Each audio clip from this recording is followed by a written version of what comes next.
In 1953, Disney released the theatrical animated short The Simple Things, a 7-minute cartoon in which Mickey Mouse and his dog Pluto chase after a seagull on the beach.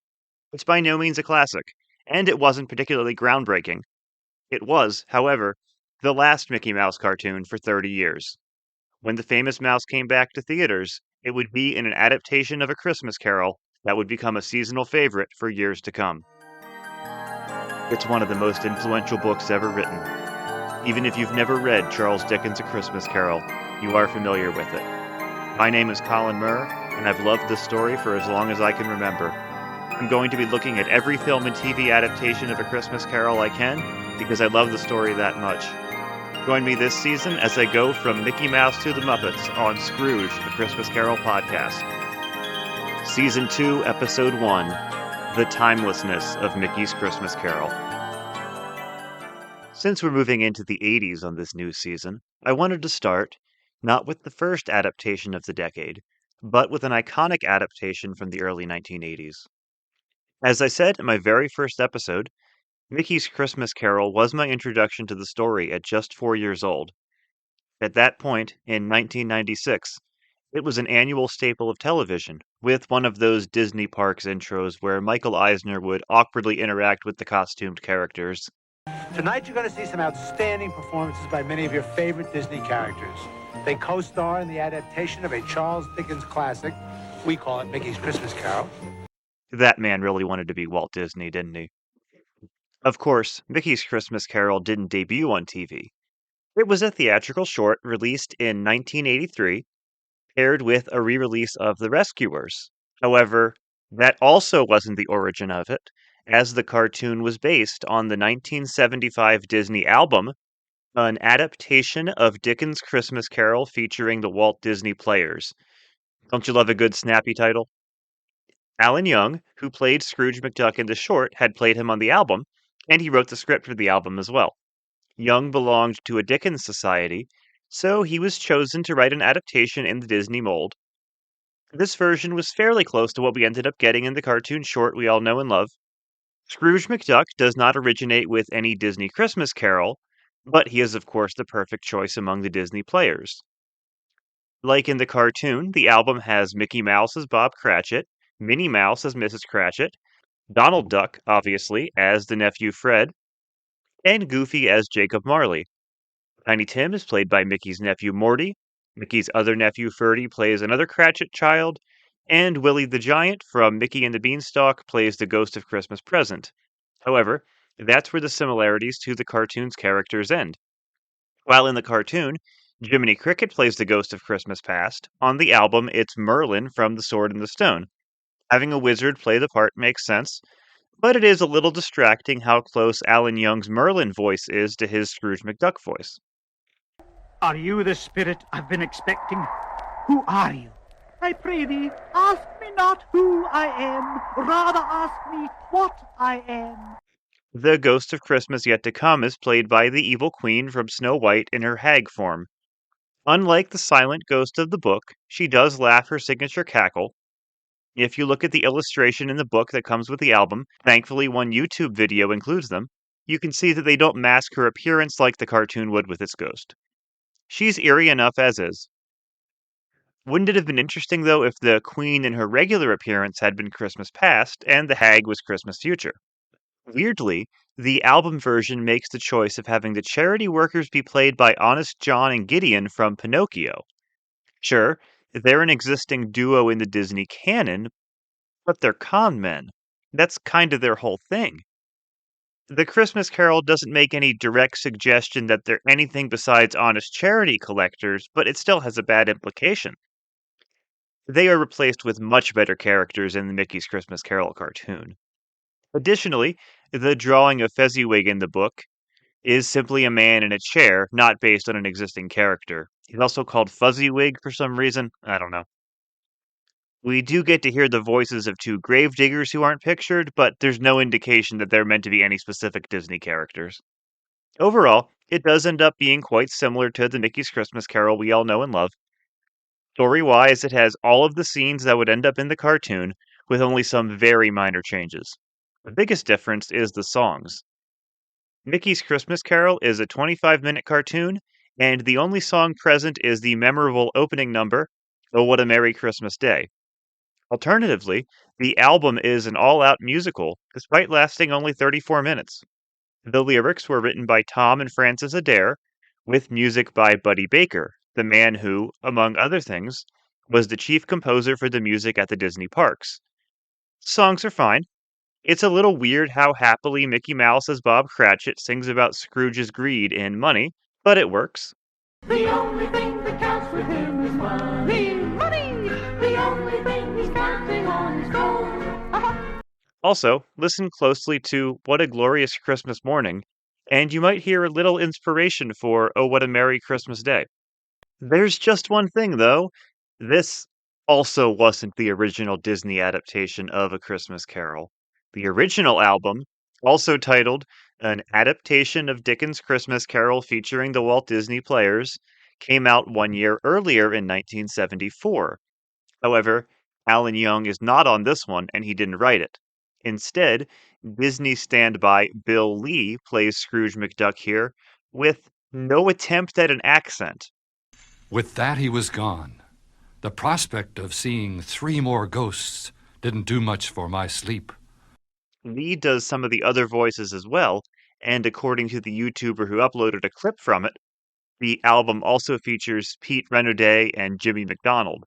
From what I can tell from the 4-minute clip they uploaded, no attempts were made to sound like the other characters either, which I imagine didn't help sales. For example, here's Goofy and Scrooge McDuck on the Alan Young album. Tonight, you will be visited by 3 spirits, a ghost. And here they are on the Bill Lee album. This night you will be visited by 3 spirits, and you will do well to listen to them and do their bidding. 3 spirits? Isn't 1 ghost a night enough? Additionally, Alan Young was darting with the script from the original album, but he definitely added some humor, such as, Then appeared in the dim light before me a strange figure, dressed in a pointed cap, with moons and stars on it. He wore a dress-like cloak that fell well below his knees, clearly last year's fashion. The Bill Lee clip is kind of surreal to listen to, and I really wish someone has the whole thing that they could upload. I really have to hear this. Alright, so now we know the full evolution of Mickey's Christmas Carol. Bernie Mattinson, something of a Disney jack of all trades, was a big fan of the album, and he pitched the idea of an adaptation to then Disney CEO Ron Miller. Miller loved it, and Mattinson ended up being the director, producer, and one of the writers. He would go on to direct The Great Mouse Detective based on the success of this cartoon. The original pitch for Mickey's Christmas Carol was that it would be a half hour with commercials and would air every year, but it was eventually released as a theatrical short, which then ended up getting run every year anyway. As you can tell, Mattinson was really passionate about this project. Mickey Mouse had not been in a theatrical project since the 1953 short The Simple Things. Mattinson loved the original Disney gang of characters, often called the Fab Five: Mickey, Minnie, Donald, Goofy, and Pluto, and he was thrilled to be able to make a short film starring them. Sometimes this group is expanded to include Daisy Duck and is called the Sensational Six. As a note, Pluto is not actually in Mickey's Christmas Carol, but those other 5 are. The short film was released in 1983. And as I mentioned, in the US, it was with a re release of The Rescuers. In the UK, it was with a re release of The Jungle Book. The following year, it would make its debut on TV, where it would find a home for many, many years. The short starts with Oh What a Merry Christmas Day, playing over the opening credits, and every time I hear it, I go right back to the first time I saw this. It has such a lovely, nostalgic feel, and it's both nostalgic for me, as someone who saw it when I was just 4, and it also evokes a sense of nostalgia for old Disney. There's a chorus singing the opening song in the way that Pinocchio or Cinderella or plenty of old Disney films started. The movies Disney was releasing in the 80s weren't doing that. The Fox and the Hound from 2 years earlier had a much more country flavor to its music, and The Black Cauldron would have no songs at all, opting instead for a more serious-minded high fantasy feel. The opening is a deliberate callback to something like When You Wish Upon a Star, and it works. Oh What a Merry Christmas Day has lyrics by Frederick Seals, and music by Irwin Kostal, who also composed the score for the special. As the credits roll and the lovely song plays, we get animation that looks as if it's been drawn on crumpled up wrapping paper, showing some various scenes from the cartoon. It really is the perfect start. I liked the songs from the album just fine, and it would have been nice if they could have been included here, but at least we get this song as the opening. Then, the still image fades into the cartoon, and we're looking at the Disney-fied city of London. We transition to a street where we get our first look at some of the characters. It can be fun to identify the various characters here if you grew up watching Disney movies, because there are plenty of obscure characters who pop up in the background. Wikipedia and Disney Wiki have lists as well, which are helpful in the search for every character in this movie. In the opening scene, we get the Big Bad Wolf as a street Santa with a boiling pot next to him, presumably in reference to his fate in the original cartoon. There are also the three little pigs singing carols next to him. We also see Otto the dog from Disney's Robin Hood asking Scrooge McDuck for a penny for the poor. There are some other characters standing around him, but it's impossible to make out who they are. Like on the album that inspired Mickey's Christmas Carol, Scrooge McDuck is voiced by Alan Young. Although he was not Scottish, his parents were, and he did live in Scotland for a brief time early in his life, so he often found himself playing Scottish characters, including Scrooge McDuck.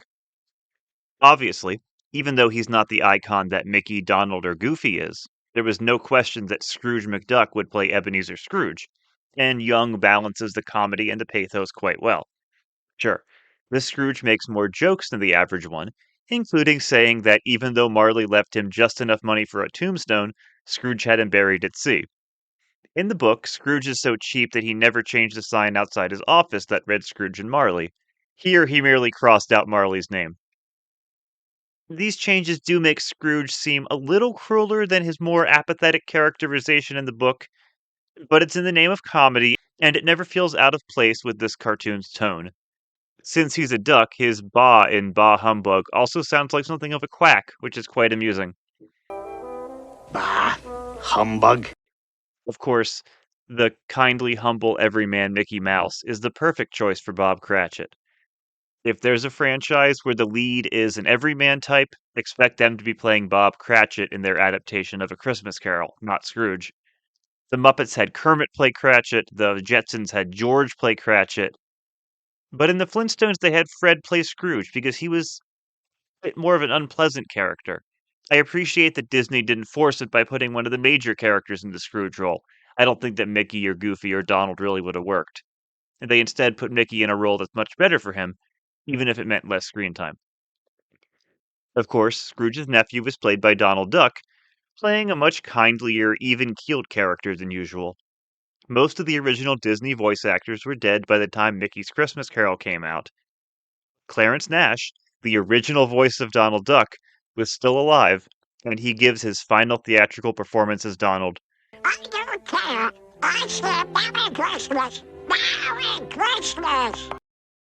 It's as great as ever, and it's a lovely little send-off for the actor, who would die in 1985. The Donald Duck thing gets a little weird when we meet Scrooge's love interest in the past, but we'll get back to that. For the most part, Scrooge's comedic cruelty works pretty well here, but there is one detail that goes just a little too far. Instead of Scrooge simply giving Cratchit the day off like in the book, Cratchit has to ask for it. However, he only asks for half a day off, and Scrooge says he won't be paid for that. Even in a comedy, this feels above and beyond in terms of cruelty. Mickey is so earnest and grateful about getting this little bit of time off with no pay that it just feels a little too sad for this kind of thing. All in all, it's a minor thing, but it's a bit of a change in Scrooge's character that doesn't quite work for me. Thankfully, the charity workers are played by much more reputable characters than on the album. Ratty and Moley from the Wind in the Willows portion of The Adventures of Ichabod and Mr. Toad play the workers, and they really fit the slightly stuffy but well-meaning way in which these characters are often portrayed. Scrooge doesn't go into his bit about prisons and workhouses, but he instead uses an emotionally manipulative, if you raise money for the poor, they'll no longer be poor, bit to get them out the door, which works just fine in a kid's cartoon. Scrooge enjoys getting into a war of words with his nephew and the charity workers in the book, And this is a truncated, kid-friendly version. When Scrooge walks home, it's clear that he is alone on dark streets, which gives us perfect build-up to him seeing Marley on the door knocker. Marley is played by Goofy, which always seemed like an odd choice to me. Okay, maybe not when I was 4 years old and had no understanding of the story yet, but you get the idea. I think the reason it doesn't quite work is that even in the most comedic versions, this is a character who needs to have a bit of gravitas. If Marley's haunting doesn't put a scare into Scrooge and doesn't convey a sense of regret, it'll be really hard to keep the movie together. There are plenty of Marleys I don't think are portrayed very well, but at least they bring some seriousness to the proceedings. Goofy just doesn't. Ebenezer, remember when I was alive, I robbed the widows and swindled the poor? Yes, and all in the same day. Oh, you had class, Jacob. Yep. No! The door knocker scene itself works just fine. Scrooge sees Marley's face on the knocker, Marley says Scrooge eerily, and then we get a visual gag where Scrooge tries to grab his nose and Marley reacts in pain. It works well while still scaring Scrooge. He gradually walks up the stairs, being very aware he's followed by Marley's shadow, Nosferatu style. Scrooge locks the door, tries to calm himself down, and all the build-up worked quite well. It's the lighthearted delivery of the lines that doesn't quite make the scene work. Again, they wanted to get Goofy in here somewhere. When Disney has a wide range of villains to choose from, even in this time, pre-Disney Renaissance, Goofy is just a weird choice. Here's where Honest John from Pinocchio would have been perfect. There's also some physical comedy in the Marley scenes that feels a little out of place. This is mostly an adaptation that plays its material straight, so it's odd that it's in the Marley scene of all places where we get the biggest cartoon treatment. Maybe they didn't want the eerie scene to scare the kids too much, which a prominent villain could have done. Maybe they wanted to ease viewers in with a little comedy before things got serious. Maybe they just didn't know how to use Goofy otherwise. I like who they end up using for Christmas Present, but if you wanted to roll for Goofy, that's the role. He's jolly and lovable, and it's just odd to see him be remorseful for his selfish ways. Also, it feels like that if he and Scrooge McDuck work together, Scrooge would be manipulating him into evil, instead of them being equal partners. That aside, Scrooge's fear in these scenes still works wonderfully, which is credit to both the animators and Alan Young's performance. Goofy is too silly, yes, but it never goes completely into farce. In the role of the Ghost of Christmas Past, we have Jiminy Cricket, an understandable choice. Even though he originally appeared in Pinocchio, he became something of a Disney regular like Mickey Mouse and Goofy in the 40s and 50s. Plus, the Ghost of Christmas Past is something of a conscience for Scrooge, showing him where he went wrong and how his negative decisions affected his life. There are some moments where Jiminy's ghost is a little on the nose, basically preaching at Scrooge. Yes, that was before you became a miserable miser, consumed by greed. But it's a 25-minute cartoon for kids. You do need a broad brushed approach, so I think Jiminy Cricket works. The book's ghost is also less physically imposing than the other two, so the tiny cricket works in that way too. One of my favorite details is that when the Ghost of Christmas Past is first introduced, the camera takes a first person perspective, with the viewer hopping towards the screen, just like we did with Jiminy Cricket in Pinocchio. It's extremely charming. Jiminy Cricket also uses his little umbrella to fly over London. The ghost takes Scrooge to Fezziwig's first, skipping entirely over Scrooge's time at school and relationship with his sister. It's an understandable cut in a 25-minute adaptation, as Fezziwig's party is the most important scene in the past.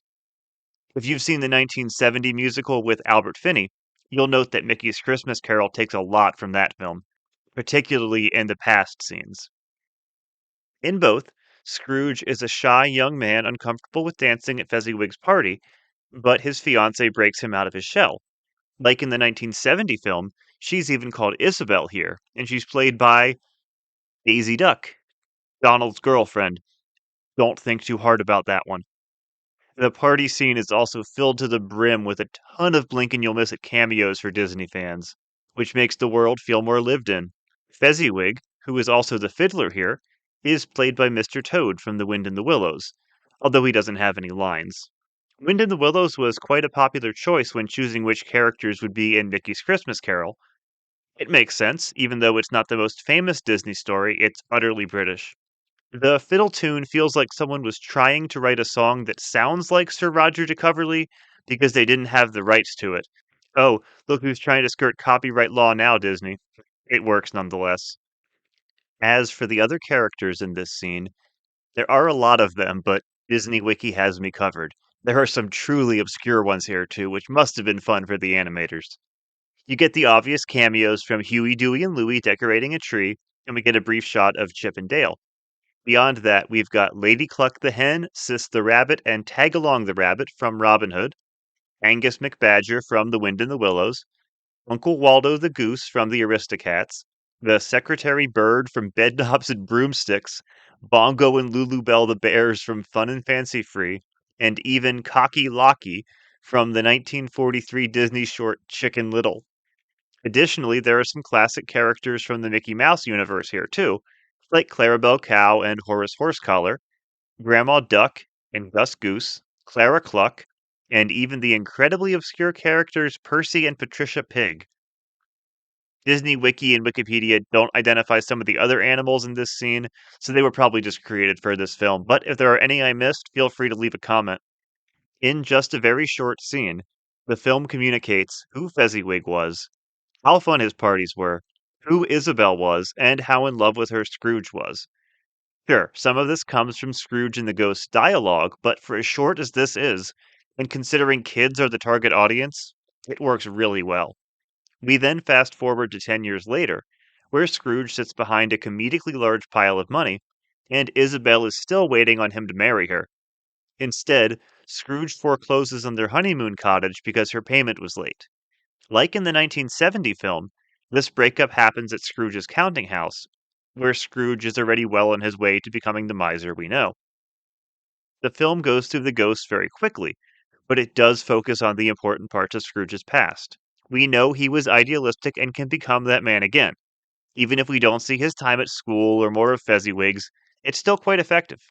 Scrooge's farewell to the ghost is far less dramatic than in the book, as he simply asks to see no more, and the ghost reminds him that he created the memories. Again, it's for kids, and it reinforces the message.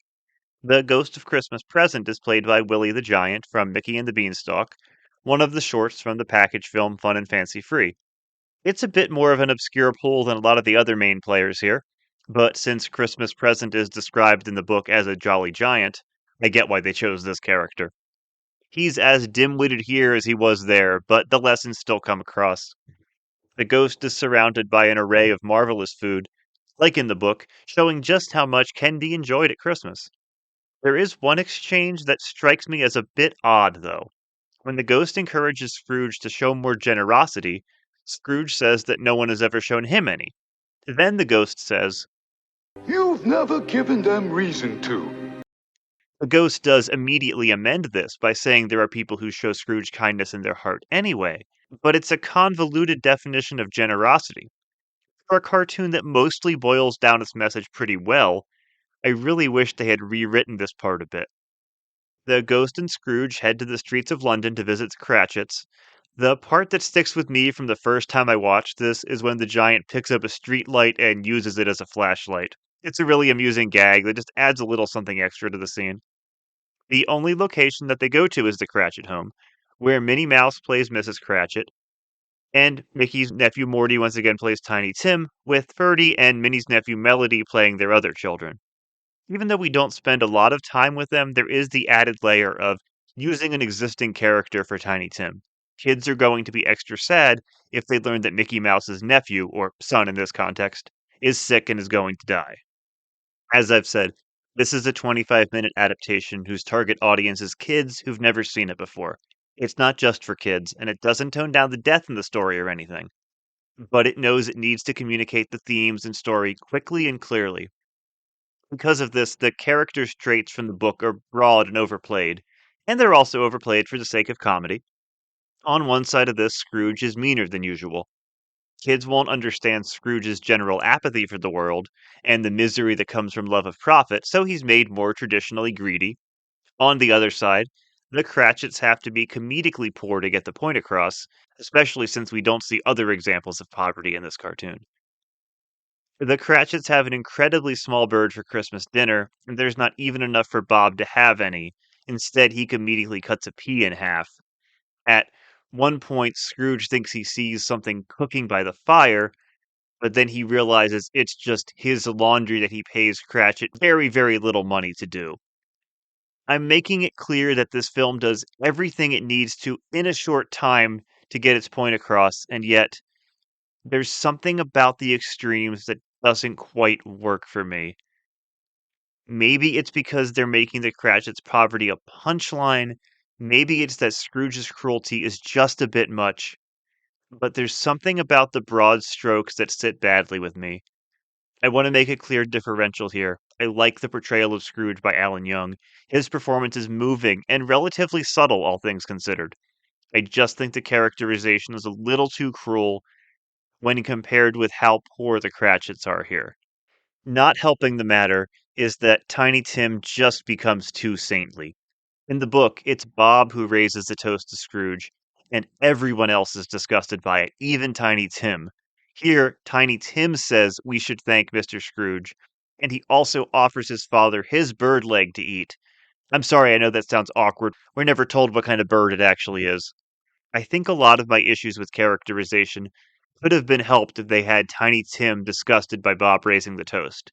It could have been a good comedic moment, just really, really over the top, like they spit out their food, good cartoon stuff. It's also a shame that Minnie Mouse, one of the most iconic Disney characters, is entirely silent in this scene. Again, I can't really call these criticisms. I was 4 years old when I saw this, and I understood the story. It's good storytelling. The Cratchit scene goes for just 62 seconds, and it does what it needs to do. Like a lot of short versions of this story, Mickey's Christmas Carol takes its time with setup and the Marley scene, and then it goes through the other ghosts pretty quickly.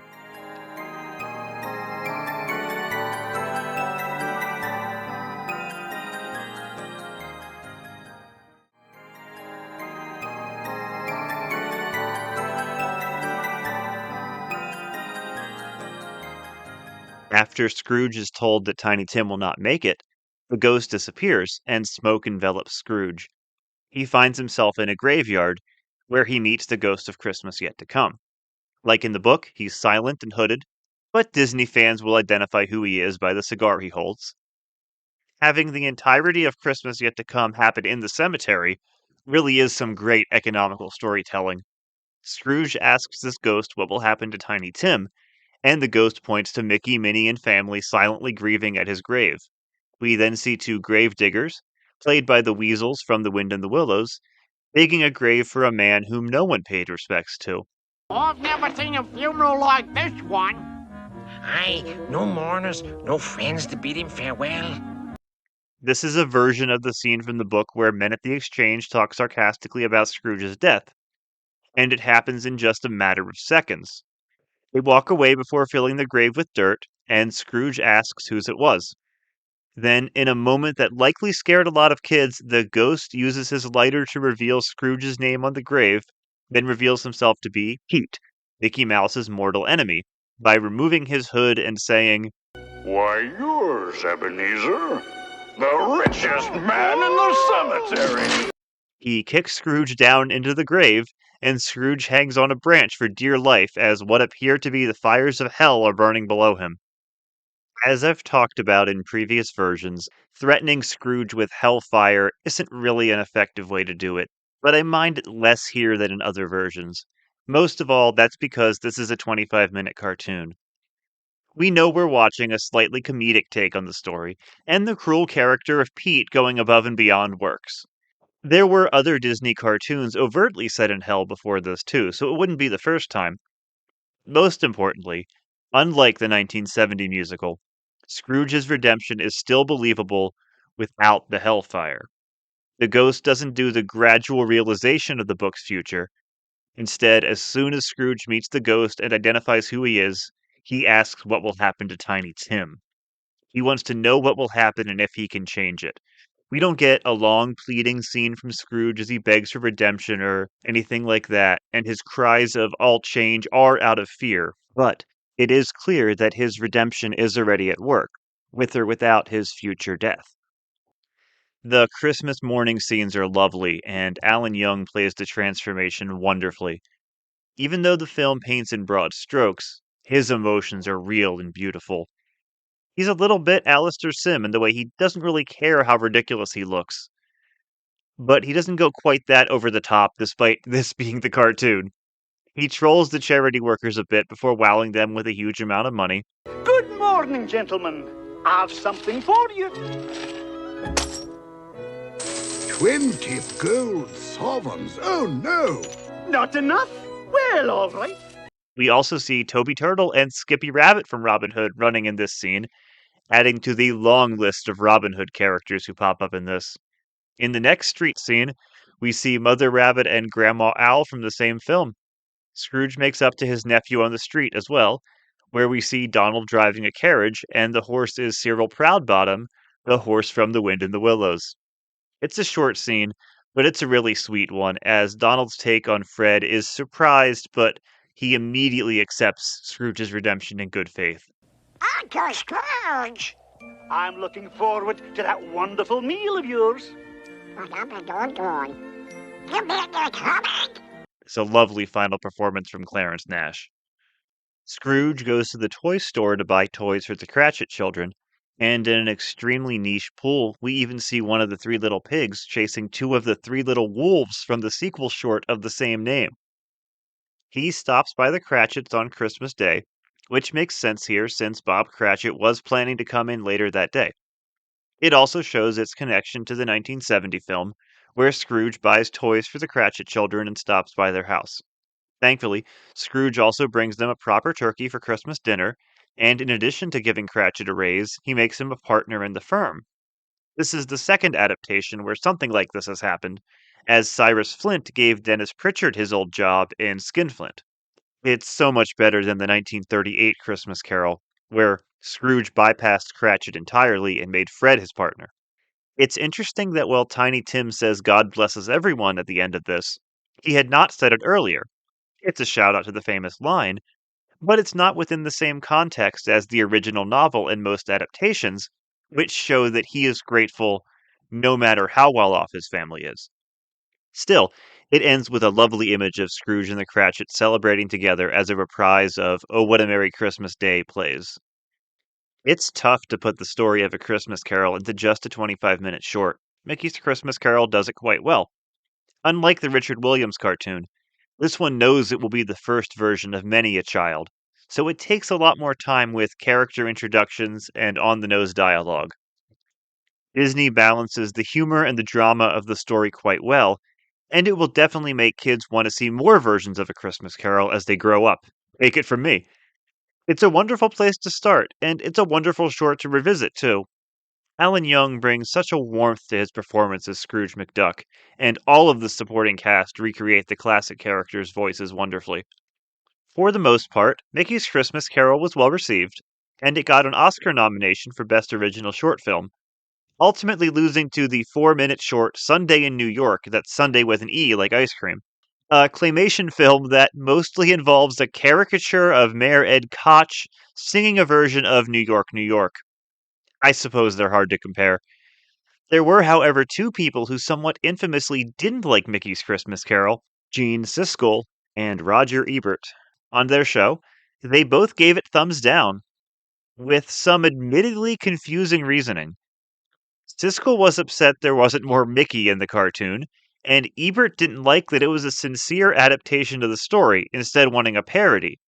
They don't change the story. This is simply Dickens' Christmas Carol. Goes to Christmas past, present, and future, Bob Cratchit, and so forth, just like in the book. Usually, in the old days of the Disney studio, they would put an ironic spin on it. Ironically, what Ebert took issue with was the thing that arguably makes it a classic today in so many people's minds. I get it. These were two men who grew up as boys in the 1940s, watching classic Disney shorts, and Disney in the 80s wasn't doing what it was doing back then. They were excited at the prospect of a new Mickey Mouse short, but they weren't really judging this thing on its own merits. There was one more album version of Mickey's Christmas Carol released, which updated the story to include the characters who appeared in the cartoon instead of the ones on the original record. This apparently came out in 1982, the year before the cartoon was actually released. It keeps the songs and it also adds Oh What a Merry Christmas Day. In 1984, the special began airing annually on network TV, although the network occasionally changed. On some networks, it appeared with other winter themed Disney shorts too. It doesn't air regularly on TV these days, but it's available on streaming and remains a favorite of Disney and Dickens fans everywhere. Let's take a look and see where it lands on the Christmas Carol adaptation meter.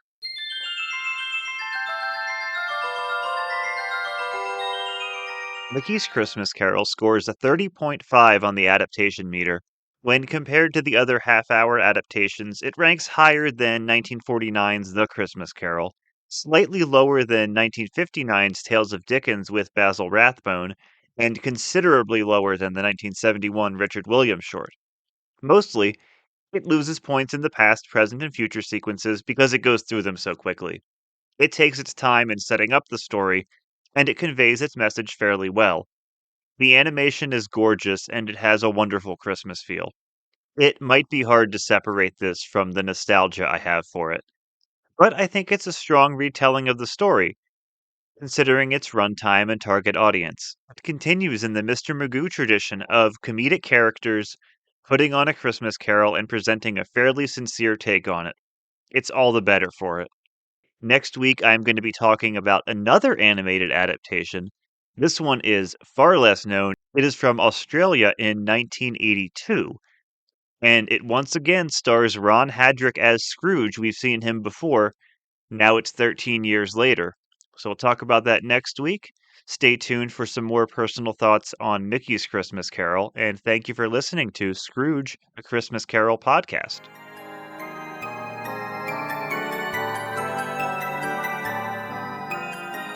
All right, so that is Mickey's Christmas Carol, as I've said here and other places. My first version of the story, and it still is very clear in my mind. I've revisited it many times, obviously, but that first watch, I still remember things from it. It obviously left an impression on me, so I know for a lot of people it is their first version, and in a lot of cases, it just depends on when you were born. A lot of people who are from the 50s grew up in the 60s. They were introduced to it through Mr. Magoo's Christmas Carol, which is a good introduction. I like that one quite a bit. You have someone like me, I was born in 1992. My first version could have been Mickey's or it could have been the Muppets. I ended up seeing Mickey's first. I know I saw the Muppets not long after that, but I know there are plenty of people my age, little older, little younger, who grew up with the Muppets first. Others grew up with Mickey's first. It's just a coin toss because the Muppets came out in 1992. Mickey's was a staple of TV as I was growing up, so it could have been either one. I'm glad it was this one. I think it was a good introduction to the story. And yeah, it's a pretty straightforward telling of the story. There is some humor which works. It's very Disney-esque. It's not a parody, which I think is what Roger Ebert and Gene Siskel were hoping for, and maybe a lot of people at the time were, I don't know.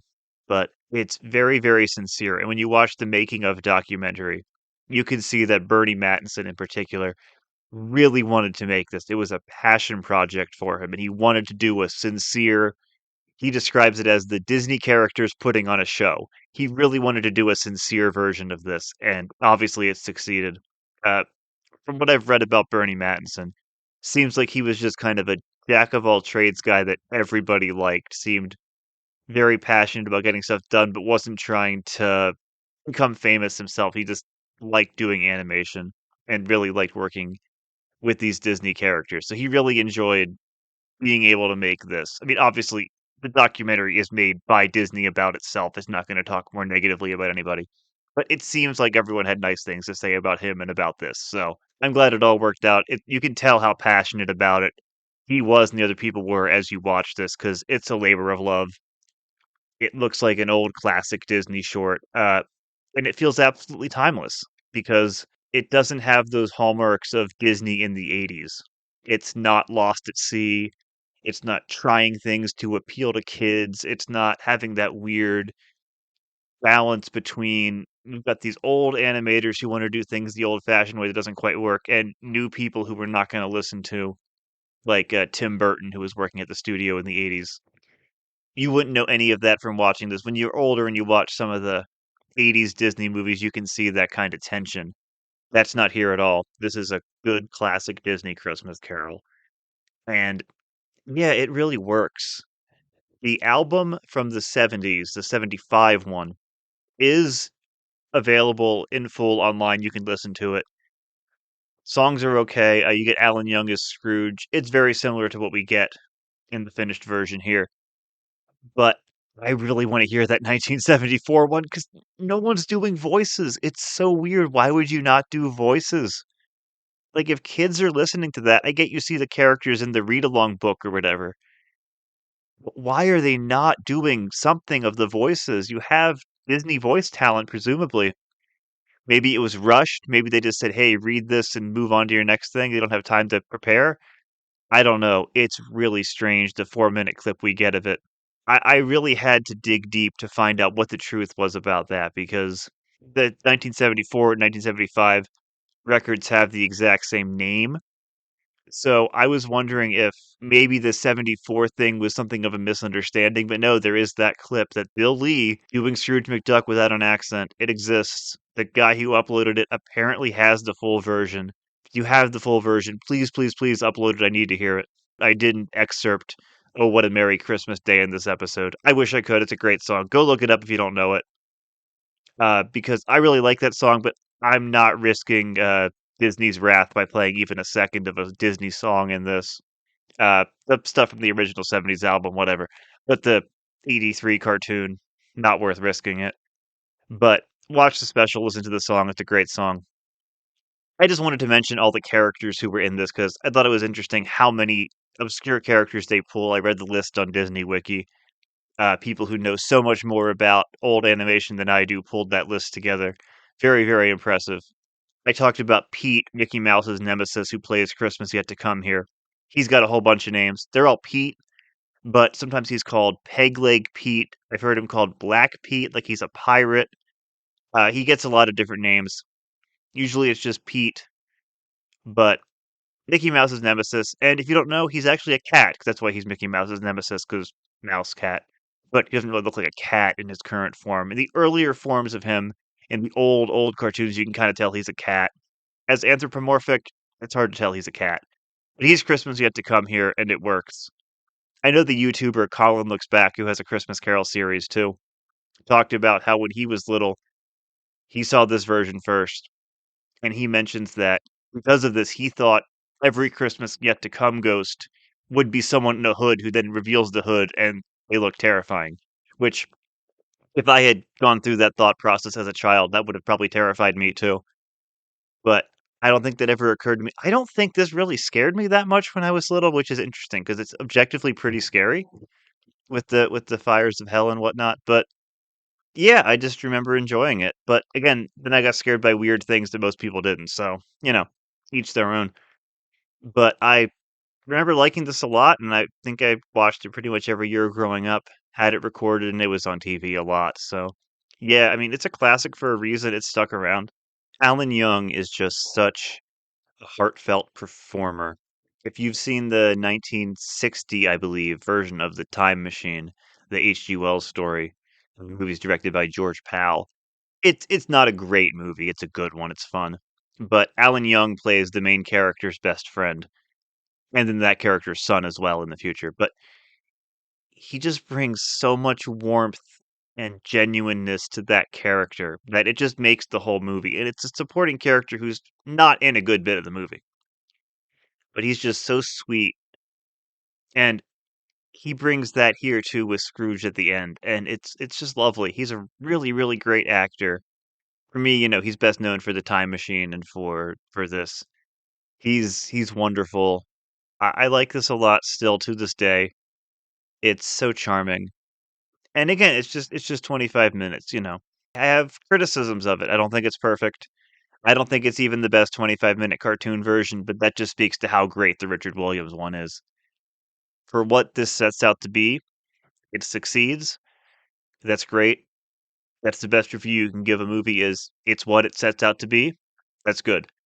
Uh, Again, some of the extremes are a little extreme. If I had written it, I would have done it a little differently, but no one's asking me to write this. So I just think some of the poverty, like Mickey Mouse slicing a pea in half, is do it in Mickey and the Beanstalk too with a slice of bread, I think. It just seems a little much. I don't know. I'm not like saying morally it's wrong or anything. I just don't find it funny. I wish they could have communicated things a little differently. It's a little too sad. It should be sad, but they're playing it for comedy. So it's a weird balance for me. And they could have done it a little bit differently, maybe. But again, these are such small complaints. I think it's a really good special. Anything that I dislike about it, not really a big deal. Yeah, it's really enjoyable. And yeah, it understands the story it's adapting, and it does a good job of adapting that for kids. So yeah, if you haven't seen it or haven't seen it in a while, check it out. You will be charmed by it. It's very, very enjoyable. Like I said, next week I'm going to be talking about A Christmas Carol 1982. This actually comes before Mickey's Christmas Carol, but I wanted to start the season with Mickey Mouse. The season is Mickey Mouse to the Muppets, starting with obscure 1982 Australian Christmas Carol. Not as punchy. I do have a lot to say about that one too. So next week it's A Christmas Carol 1982 from Australia. And thank you for listening to another episode of Scrooge, A Christmas Carol podcast. Scrooge, A Christmas Carol podcast is written, edited, and hosted by Colin Murr. Theme music is Christmas Day by TRG Banks, and TRG Banks' Snowfall is also used for interstitial music.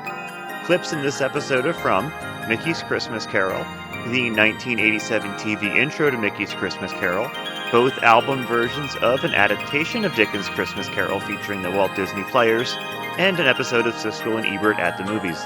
Leaving a 5-star review on Apple or Spotify, as well as liking, commenting, and subscribing on YouTube will be a big help to me. You can also back me on Patreon for early episodes, bonus episodes, and the right to vote in polls. The link for that is in the description. I'll be back next Wednesday with another episode of Scrooge, A Christmas Carol podcast. Until then, make sure to live in the past, the present, and the future, and ensure that the spirits of all three strive within you.